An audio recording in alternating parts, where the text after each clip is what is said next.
Solar കേസിന് കൈക്കൂലിപ്പണം ഉപയോഗിച്ചുകൊണ്ടാണ് ഈ ഫ്ലാറ്റ് വാങ്ങിയെന്ന് പറഞ്ഞത്. അപ്പൊ അതിന്റെ നിർമ്മാണ കമ്പനി 55-60 ലക്ഷം രൂപ വരെയൊക്കെ ഫ്ലാറ്റിൽ ഇതിന് പകുതി വിലയ്ക്ക് എഡിജിക്കാർ നിർമ്മാണം കൊടുക്കുകയാണെങ്കിൽ അവരുടെ കൂടെ അതുപോലെ ആയിരിക്കില്ല അത് നടന്നിട്ടുണ്ടാകുമോ? ആരുടെ കൂടെ? ഈ നിർമ്മാണ കമ്പനിയുടെ ഫ്ലാറ്റ് നിർമ്മാണങ്ങളുടെ. അല്ല, നിർമ്മാണ കമ്പനിക്ക് ഈ പറയുന്ന 32 ലക്ഷം രൂപ മാത്രമാണോ കൊടുത്തത്, അതല്ല കള്ളപ്പണമായിട്ടുള്ള ബാക്കി പൈസ കൊടുത്തത് നമുക്കറിയില്ല. അന്നത്തെ ആ ഫ്ലാറ്റിന്റെ വില എന്ന് പറയുന്നത് ഞാൻ പറഞ്ഞില്ലേ 55 തൊട്ട് 65 ലക്ഷം രൂപയാണ്. അതാണ് ഒരു വൈറ്റ് മണി ഉള്ള ഒരാളെ കണ്ടെത്തി അവർക്ക് 33 ലക്ഷം രൂപക്ക് വാങ്ങുന്നതായി റെക്കോർഡ് ഉണ്ടാക്കുന്നു, സർക്കാരിലേക്ക് അതിന്റെ ഫീസ് അടക്കുന്നു. അത് കഴിഞ്ഞ് 62 ലക്ഷം രൂപക്ക് 100% പ്രോഫിറ്റിൽ 10 ദിവസം നിൽക്കുന്നു. ഇതെവിടെയെങ്കിലും നടക്കുമോ? ലോകത്ത് എവിടെയെങ്കിലും നടക്കുമോ? അപ്പൊ സ്വാഭാവികമായിട്ടും ഫ്ലാറ്റുകാരൻ ഇനി ഇത് വെറുതെ കൊടുത്തതാണോ, ഈ കൈക്കൂലി പണം കൊണ്ട് വാങ്ങിയതാണോ, ഇതൊക്കെ വിജിലൻസ് അന്വേഷിക്കട്ടെ എന്ന്. കൈക്കൂലി സോളാർ കേസിൽ വയറ് നിറയെ അദ്ദേഹത്തിന് കിട്ടി എന്നുള്ളത് 1000% ഉറപ്പാണ്. ഉത്തരവാദിത്തപ്പെട്ട എൻ്റെ കോൺഗ്രസ് സുഹൃത്തുക്കൾ തന്നെ പല പ്രാവശ്യം വന്ന് സൂചിപ്പിച്ചില്ല. അന്ന് ഞാൻ CPM-ൽ വന്നിട്ടില്ലല്ലോ, ഞാൻ MLA ആയിട്ടില്ലല്ലോ. ഒന്നാം ഘട്ടത്തിൽ എത്രയോ കോൺഗ്രസ് സുഹൃത്തുക്കൾ എനിക്കുണ്ട്. ആ മഹേഷനൊക്കെ അറിയാലോ, മഹേഷന്റെ കൂടെ നമ്മളെ കോളേജിലെ പഴയ KC അല്ലേ, എല്ലാവർക്കും അറിയാം. അപ്പൊ കോൺഗ്രസിലെ നമ്മളെ സൗഹൃദം അന്നൊക്കെ പറഞ്ഞിട്ട് വെറുതെ ഇതൊന്നും എവിടെ എത്തില്ല. ഉമ്മൻചാണ്ടി സാറിന് ഞാൻ തൊടാൻ കഴിയില്ല, ഈ കേസൊക്കെ ഞങ്ങൾ കൈകാര്യം ചെയ്തിട്ടുണ്ട് എന്ന് പറഞ്ഞ ആളുകൾ ഇപ്പോഴും ഇവിടെ ജീവിച്ചിരിപ്പുണ്ട്. അപ്പൊ പണം ഇഷ്ടം പോലെ കിട്ടിയെന്ന് ഉറപ്പാണ്. അത് ഈ രീതിയിൽ ഇത് മാത്രമാണോ ഇൻവെസ്റ്റ്മെന്റ് എന്ന് വിജിലൻസ് അന്വേഷിക്കണം. ഈ വിദേശത്തേക്ക് പോയതൊക്കെ എന്തിനാ? ഈ സ്വർണ്ണ മാഫിയയുമായി ബന്ധപ്പെട്ട പണം എവിടെയോ? എല്ലാം ദുബായിലാണ്. മാമി കേസ് സത്യസന്ധമായി അന്വേഷിച്ച് വരട്ടെ. മാമി അവസാനമായി ദുബായിൽ പോകുന്ന സമയത്തിന് തൊട്ടു മുമ്പ് ഇതേ അവിടെ ഉണ്ടല്ലോ MR അജിത് കുമാർ. എങ്ങോട്ടേക്കാണ് പെർമിഷൻ വാങ്ങിയത്? സിംഗപ്പൂരിലേക്ക്. സിംഗപ്പൂരിൽ നേരെ പോയത് എവിടെയാ? ദുബായിലേക്ക്. അദ്ദേഹം പറഞ്ഞത് ഇവിടുന്ന് പെർമിഷൻ എടുത്ത് പോകുന്ന രാജ്യത്തേക്ക് മാത്രമാണോ ഇയാൾ പോയതെന്ന് അന്വേഷിക്കണം എന്ന് പറയുന്നത്. പിന്നെ പോയത് ദുബായിലാണ്. എന്തായിരുന്നു ആ മീറ്റിംഗ്? ഇനി മാമിയുടെ അടുത്ത് MR അജിത് കുമാറിന്റെ പണം കണ്ടമാനം ഉണ്ടോ എന്ന് അന്വേഷിക്കണം. അതിപ്പം ഏറ്റവും ലേറ്റസ്റ്റായി കിട്ടിയ വിവര. മാമിയെ കുറിച്ച് നമ്മൾ സംസാരിച്ചല്ലോ. അദ്ദേഹം ഈ പറയുന്ന എല്ലാ റിയൽ എസ്റ്റേറ്റ് ഡീലേഴ്സുമായി ബന്ധപ്പെട്ട ഉന്നതരായ ആളുകളുമായി ബന്ധപ്പെട്ട് നിൽക്കുന്നു. മരിക്കുന്നതിന് തൊട്ട് മുമ്പ് MR അജിത് കുമാർ ഇദ്ദേഹം ഫോണിൽ ബന്ധപ്പെട്ടിരിക്കുന്നു എന്നൊരു വാർത്ത വരുന്നു. MR അജിത് കുമാറിന്റെ വലിയ ഒരു സംഖ്യ ഈ പറയുന്ന പണം മാമി വഴി ഇൻവെസ്റ്റ് ചെയ്തിട്ടുണ്ട് എന്നുള്ള വിവരം കേൾക്കുന്നു. ഇതാകെ ദുരൂഹമല്ലേ?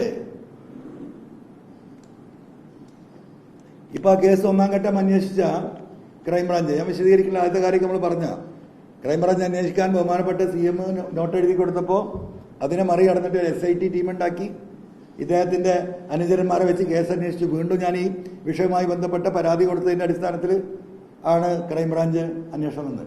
ആ കേസ് അന്വേഷിച്ചുകൊണ്ടിരുന്നത് വിക്രമാണ്. ഇപ്പൊ ഈ മലപ്പുറത്തെ പോലീസ് ട്രാൻസ്ഫറുമായി ബന്ധപ്പെട്ട് വിക്രമിനെ ഒറ്റ തട്ടാൻ അങ്ങോട്ട് തിരുവനന്തപുരത്തേക്ക്. ഇപ്പൊ ആ കുടുംബം ഒന്നാകെ ആവശ്യപ്പെട്ടുകൊണ്ടിരിക്കുന്നു. മുഖ്യമന്ത്രിക്ക് കത്ത് കൊടുത്തു. ഈ പറയുന്ന അവിടുത്തെ മിനിസ്റ്റർ എന്ന നിലക്ക് റിയാസിന് കത്തയച്ചു.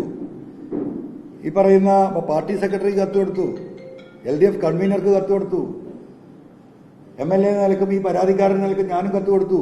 DGPയെ നേരിട്ട് കണ്ട് കാര്യങ്ങൾ പറഞ്ഞു. ഈ നിമിഷം വരെ വിക്രമിനെ അന്വേഷണം ഏൽപ്പിച്ചിട്ടില്ല. സത്യസന്ധരായ പോലീസ് ഉദ്യോഗസ്ഥരെ ഏൽപ്പിച്ചെങ്കിലേ ഈ കാര്യങ്ങൾ തെളിയൂ.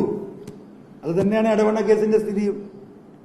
എടവണ്ണ കേസ് ഇന്നലെ അവര് ബഹുമാനപ്പെട്ട മുഖ്യമന്ത്രിയോട് പുനരന്വേഷണം, ആരാ സാധാരണ കൊന്നോരാ കൊടുക്കുക. ഇത് മരിച്ച റിദാം ബാസിന്റെ ഭാര്യ ബഹുമാനപ്പെട്ട മുഖ്യമന്ത്രിക്ക് നിങ്ങൾ പോയി അന്വേഷിക്കും. അവരിന്നത് പോസ്റ്റ് ചെയ്യാൻ പോകുന്നു. അവർ മുഖ്യമന്ത്രിയെ കാണാൻ ശ്രമിക്കുകയാണ്.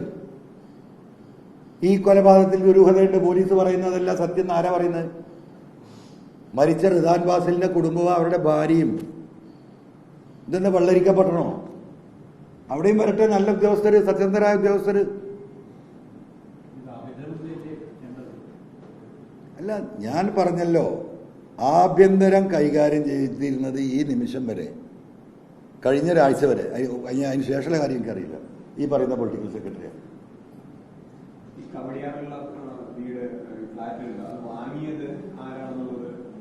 അതൊക്കെ നിങ്ങൾ അന്വേഷിക്കുക. നിങ്ങൾ എന്തെങ്കിലും പണിയെടുക്കുന്നത് എല്ലാ പണിയും കൂടി എടുക്കുന്നാലും നിങ്ങൾ മലയാളം ന്യൂസല്ലേ, നിങ്ങൾ പുതിയ ചാനലല്ലേ, കണ്ടുപിടിക്കും, റേറ്റിംഗ് കൂടട്ടെ. തൃശ്ശൂർ പൂരം കലക്കിയത് ADGP ആണെന്നുള്ള ആരോപണം നിലനിൽക്കുന്നു. അതൊരു പൊളിറ്റിക്കൽ ഒരു സ്വഭാവം കൂടി. CPI അതിനെതിരെ രംഗത്ത് വരുന്നു. എന്നിട്ടും ADGPയുടെ കസേരക്ക് ഒരു ഫോട്ടോവും ഇതുവരെയും തട്ടുന്നില്ല. അപ്പൊ അത് എന്തുകൊണ്ടായിരിക്കും ഇങ്ങനെ ഒരു എന്നെ പൊന്നു സുഹൃത്തെ, അതെ ഞാനൊരു കാര്യം ചോദിക്കട്ടെ. നമ്മളൊക്കെ മനുഷ്യന്മാരാണല്ലോ. ആ പൂരം കലക്കാൻ ഒരു സാധാ പോലീസ് ഓഫീസർക്ക് ധൈര്യം വരുമോ? അപ്പൊ ആരാ അദ്ദേഹത്തിന് നിർദ്ദേശം കൊടുത്തിട്ടുള്ളത്? എങ്ങനെയാണ് അത് കലക്കേണ്ടതെന്ന് എഴുതി കൊടുത്തിട്ടുണ്ട്. മനസ്സിലായില്ലേ? ഒരുപാട് ആക്ടിവിറ്റിയാണല്ലോ പൂരവുമായി ബന്ധപ്പെട്ടത്. വെറും ചെണ്ടമുട്ടൽ മാത്രമല്ലല്ലോ തൃശ്ശൂർ പൂരം.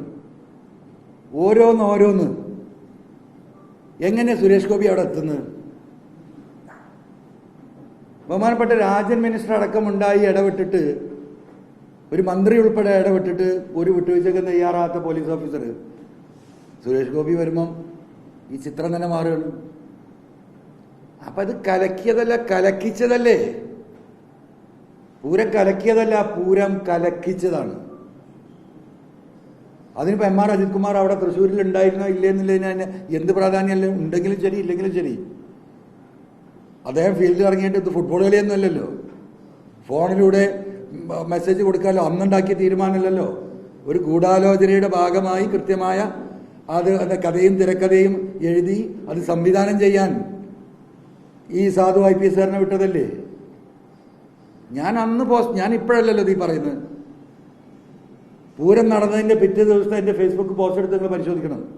അന്ന് ഞാൻ പറഞ്ഞിട്ടുണ്ട് ഇത് കലക്കിച്ചതാണ്.